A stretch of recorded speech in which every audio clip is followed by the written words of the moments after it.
नमस्कार मंडळी, श्री स्वामी समर्थ. आता थोडी सविस्तर आणि मानवी स्वभावावर भाष्य करणारी एक हृदयस्पर्शी कथा आहे. ती आता कथा आपण बघूया. एका मोठ्या शहरात विनायक नावाचा एक माणूस एका नामांकित कंपनीत कामाला होता. त्याचा पगार तसा चांगला होता, पण तरीही तो नेहमी चिडचिडा असायचा.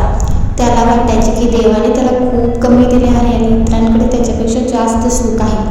एकदा ऑफिसमधून घरी परतताना पाऊस पडत होता.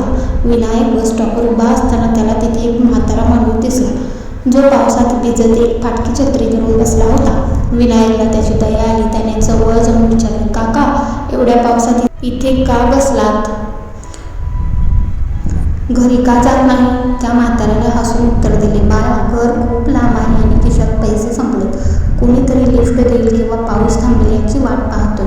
विनायकने खिशात हात घातला. त्याच्याकडे 2 पाकिटे होती. एक त्याचे स्वतःचे पाकिट, ज्यात त्याचे पगार आणि कार्ड्स होते, आणि दुसरे एक लहान पाकिट जे त्याला रस्त्यात पडलेले सापडले होते. त्या पडलेल्या पाकिटात फक्त 500 रुपये आणि एक चिठ्ठी होती. विनायकने विचार केला की हे 500 रुपये या म्हाताऱ्याला द्यावेत. त्याने ते पाकिट त्यांना दिले. ते पाकिट उघडताच म्हाताऱ्याच्या डोळ्यात पाणी आले. चिठ्ठी वाचून तो डसाडसा रडू लागला.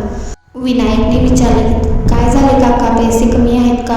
म्हातारा म्हणाला, नाही बाळा, हे पैसे माझेच आहेत. हे पाकिट आज सकाळी माझ्याकडून हरवले होते. यातले 500 रुपये माझ्या नातीच्या औषधासाठी होते. मी देवाकडे प्रार्थना करत होतो की कोणीतरी देवमाणूस भेटू दे. तू माझे पैसे मला परत केलेस, तुझे खूप आभार. विनायक स्तब्ध झाला. खरं तर ते पाकिट त्याला रस्त्यावर सापडले होते. तो ते स्वतःकडे ठेवू शकला असता, पण त्याने ते दान म्हणून दिले आणि ते योग्य माणसापर्यंत पोचले. त्या रात्री विनायकला एक मोठी गोष्ट समजली. त्याने घरी जाऊन आपल्या पत्नीला सांगितले, आज मला समजले की आनंद हा मिळवण्यात नसून देण्यात असतो. माझ्याकडे खूप काही असूनही मी दुःखी होतो, पण त्या आजोबांकडे फक्त 500 रुपये असूनही त्यांच्या चेहऱ्यावर जे समाधान होते ते